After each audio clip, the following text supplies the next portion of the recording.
শনিবার বিকেলে হাওড়ার শ্যামপুর থানা এলাকার কমলপুর ব্লক প্রাথমিক স্বাস্থ্যকেন্দ্রে জল জমে যাওয়ায় এলাকায় ক্ষোভ তৈরি হয়েছে।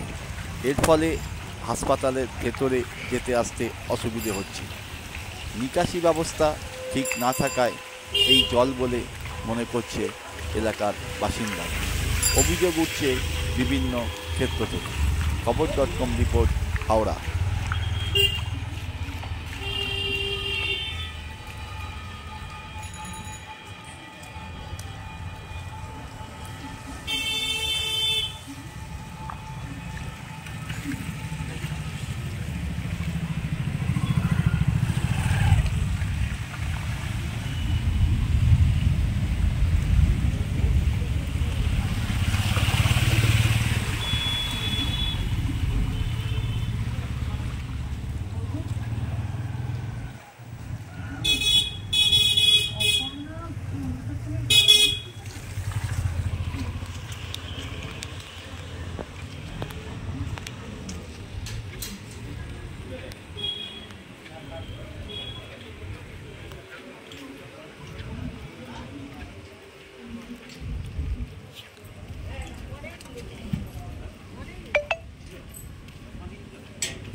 নমস্কার, আমি এইমাত্র বাড়ি থেকে বেরোলাম। বৃষ্টিটা একটু থামার পরে, বেশিক্ষণ নয়, হয়তো 5-10 মিনিট বৃষ্টি হয়েছে।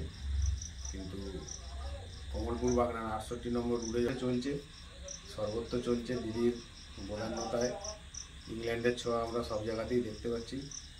আগামী দিনের নৌকা চালাক, তাহলে আমরা কমলপুরবাসী মোটামুটি হসপিটালে রুগী নিয়ে সহজে প্রবেশ করাতে পারবো, এইটুকুই বলি। আর হসপিটালের চিকিৎসা নিয়ে অনেক কিছুই তথ্য আছে, সেটা পরবর্তী সময় পরবর্তী বলা যাবে।